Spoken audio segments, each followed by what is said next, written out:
defining Easter Rising of 1916, and those who, throughout history, gave their lives in pursuit of Irish freedom, independence, and unity.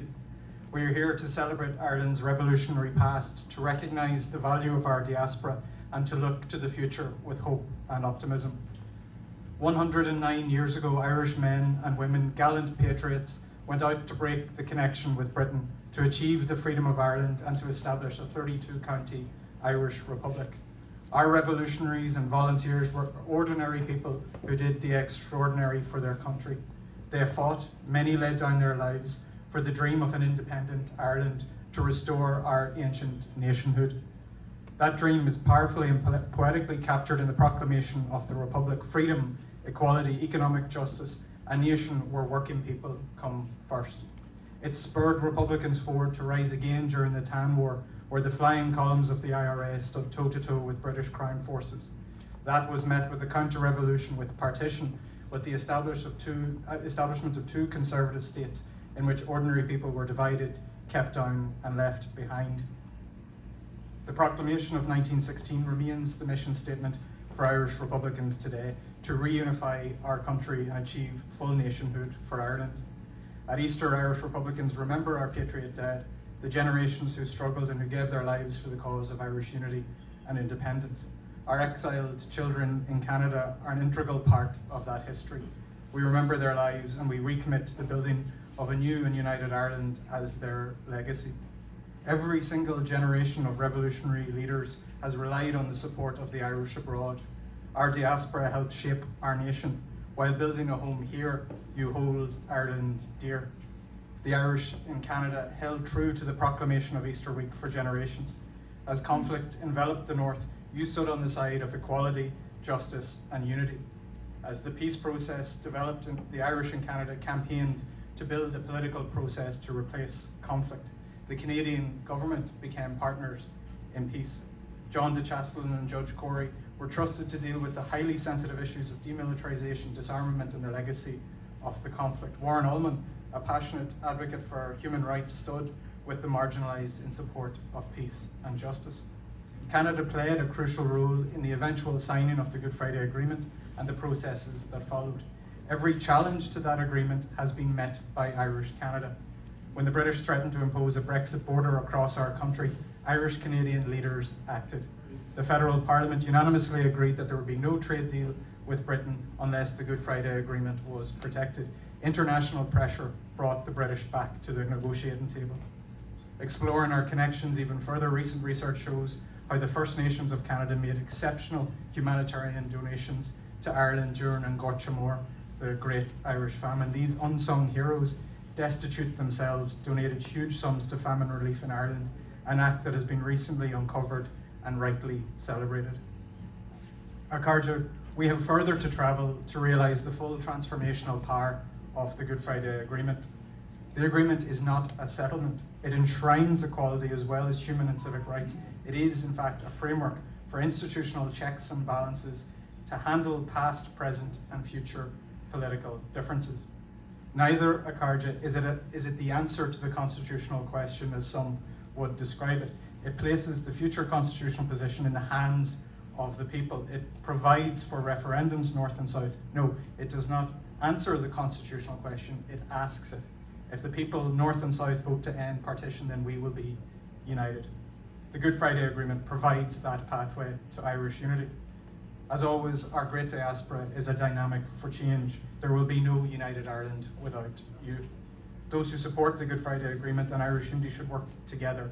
A united Ireland requires unity of purpose. Make no mistake, Carja, together we can secure and win unity referendums.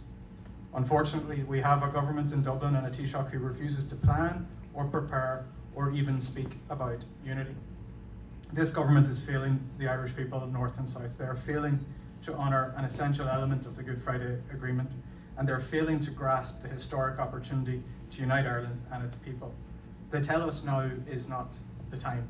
Over 100 years on from the British imposing of partition with the threat of an immediate and terrible war, 27 years on from the signing of the Good Friday Agreement, when Sinn Féin is the largest party in the North's Assembly, in local government and at Westminster, when we have the biggest team elected in Dublin in over a century, when we've broken the Conservative monopoly of government and opposition, and when the debate on a new and united Ireland intensifies by the day, now is precisely the time to realise the dream of Easter week.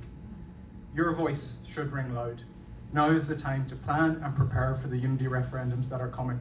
The Irish government needs to establish a citizens' assembly to plan for elements of unity. They should lead discussions with the British on the timing and modalities of that referendum. As Irish Republicans, we will work with the Irish government to develop green and white papers on Irish unity. The voice of our exiled children must be raised to the point that it will be heard in Dublin. Working together, we can secure and win unity referendums.